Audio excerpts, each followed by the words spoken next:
করবুক মহকুমায় বুধবার গভীর রাতে দুঃসাহসিক চুরির ঘটনায় চাঞ্চল্য ছড়িয়েছে। জানা গেছে রাত আনুমানিক 12:30 নাগাদ একদল চোর বৈদ্যবাড়ি এলাকার দুটি শিক্ষা প্রতিষ্ঠান ও একটি স্কুল ক্যান্টিনে হানা দেয়।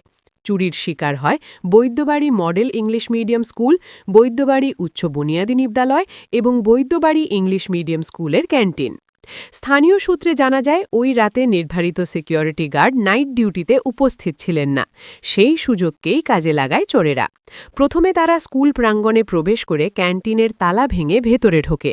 সেখান থেকে প্রায় 15,000 টাকা নগদ অর্থ, একটি গ্যাস সিলিন্ডার, কোল্ড ড্রিঙ্কস সহ বিভিন্ন খাদ্য সামগ্রী ও প্রয়োজনীয় জিনিসপত্র নিয়ে যায়।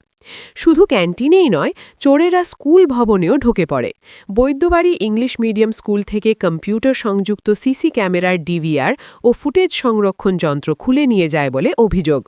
ফলে ঘটনার সুনির্দিষ্ট প্রমাণ সংগ্রহে সমস্যার সৃষ্টি হয়েছে। চোরেরা পরিকল্পিতভাবেই সিসি ক্যামেরার ফুটেজ নিয়ে গেছে বলে মনে করছেন এলাকাবাসী। ঘটনার পর বৃহস্পতিবার সকালে স্কুল কর্তৃপক্ষ বিষয়টি জানতে পেরে চাঞ্চল্য সৃষ্টি হয়। শিক্ষক শিক্ষিকা ও অভিভাবকদের মধ্যে উদ্বেগ ছড়িয়ে পড়ে। দ্রুত স্থানীয় থানায় অভিযোগ দায়ের করা হয়েছে। পুলিশ ঘটনাস্থলে গিয়ে তদন্ত শুরু করেছে এবং আশেপাশের এলাকায় নজরদারি বাড়ানো হয়েছে। এলাকাবাসীর দাবি, শিক্ষা প্রতিষ্ঠানের নিরাপত্তা ব্যবস্থা জোরদার করতে হবে এবং রাতের নিরাপত্তা প্রহরীর উপস্থিতি নিশ্চিত করতে হবে।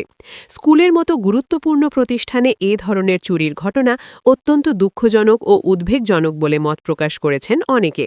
প্রশাসনের কাছে দ্রুত দোষীদের গ্রেপ্তার ও চুরি যাওয়া সামগ্রী উদ্ধারের দাবি জানানো হয়েছে। খবর প্রতিবেদন, হেডলাইন্স টুডে।